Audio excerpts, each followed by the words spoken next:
o'zini bolalarini sharpillatib urayotganini ko'rdingiz, siz uni ko'rgan paytda sirazi xulosa chiqarib, voy bu yomon ona ekan degan sirazi xulosaga kelib olmaslik kerak. Siz ko'rayotgan narsa bu natija.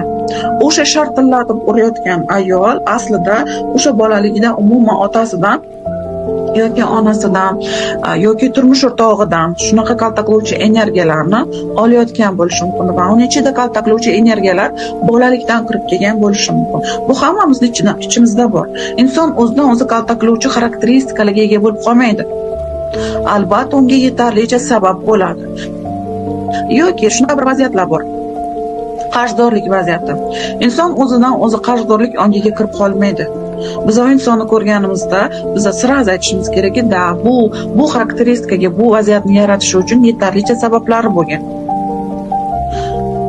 Ya'ni u insonlarni o'zidan qarzdorman deb o'ylagan, bolalikda misol uchun ko'p aytgan bo'lishlari mumkin, ota-onasidan qarzdorsan, bizani oldimizdan qarzdorsan, sen hammani oldida qarzdorsan, butun umr onangni sutini oqlolmaysan, shuncha harakat qilganing bilan degan insonni bo'ynida ota-ukalaringni oldida qarzdorsan, har doim o'zingdan voz kechib bo'lsa-da oqlashing kerak degan qarzdorlik programmalari kiritilganlik hisobiga kelajakda mana shu sabablar bor uchun u qarzdor bo'lib qoladi. Yoki qaysidir bir insonni ko'rsangiz, hasadgo'y insonni ko'rsangiz agar, u bekordan bekorga hasadgo'y bo'lib qolmaydi. Hasadgo'ylikni eng katta sabablaridan biri bolalikda ona sutiga to'ymaganlik, ona mehriga to'ymaganlik, onadan maqtov eshitmaganlik, boricha qabul qilinmaganlik bo'lishi mumkin. Ular misol uchun men shunaqa bir ayolni ko'rganman, rosa bir hasadgo'y xarakteristikalarni, ya'ni shu qadar ko'rsatib berardiki, tashqi ko'rinishdan ma'lum bo'lardi va shundoq ayolni ko'rganingizda siz sirazi xulosa qilib, voy bu naqadar hasadgo'y ekan deb nom berishga shoshmaslik kerak.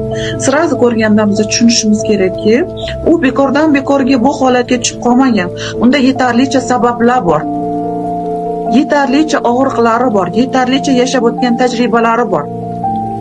Ya'ni demak u bolaligida men sirazi mana insonga xulosa chiqarishdan oldin bolaligiga borib ko'raman, his qilib ko'raman shu insonni bolaligini.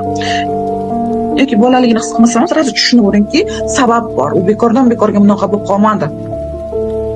Va o'sha bolaligiga borib qaraganimda ota-onasi ayro yashagan, onasi juda og'ir yashagan, o'sha onani ko'rib katta bo'lgan u qiz va opa-singillari bo'lgan.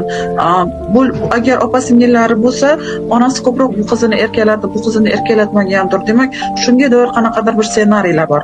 Otasi boshqa joyda yashagan, otasi boshqa bir ayolga uylangan, onasi bir o'zi yashagan, onasi kundoshlik, hasad programmalari bo'lgan. Va o'sha poliyaga o'zini qizlarini ham olib kiravergan. Va onadan olgan bu ssenariylarni o'sha onani ko'rib katta bo'lganligi hisobiga, ona bu kim? Ona bu oldingi hayotdagi o'zimiz. Shuni ko'rib katta bo'lganligi hisobiga onadan sevgi ko'ra olmagan. Sababi onani o'zi qovurilish o'lchamiga bo'lgan. Kundosh bilan qovurilib yotgan. Va qizlariga mehr bera olmagan. Qizlar o'zlari bir-birini solishtirish ongida, onaga sevgiga to'yinmagan o'lchamda ulg'ayishgan. Va shuni natijasida kelajakda o'tqonalaridan va boshqa qizlardan keyingi kelajak qurganda, hayotini qurganda o'zini kelinidan hasad qilishni boshlagan, o'zini ovsinlaridan hasad qilishni boshlaganda, ya'ni mana shu programmali ayolni ko'rsangiz, bu bekordan bekorga bo'lmaydi, unga sabab bo'ladi. Ya'ni siz natija ko'rayotgan bo'lasiz yoki juda ham bir ego, kibrli insonni ko'rib qolsak-da, mana shu kibrli insonni ko'rganimizda bu ham natija hisoblanadi. Ya'ni ego nima degani? Ego bu o'zini baland tutish degani. Qanchalik inson o'zini baland tutsa, qanchalik inson o'zini boshqalardan ustun ekanligini ko'rsatsa, shunchalik o'zini ichida yerga urilganlik og'rig'i kuchli bo'ladi. Ya'ni bolaligida yerga urilingan bo'ladi. Bolaligida ota-onasi tarafidan tan olinmagan farzandlar, ota-onasi tarafidan yerga urilingan farzandlarda xuddi mana shu ssenariy aktiv holatda ko'tariladi.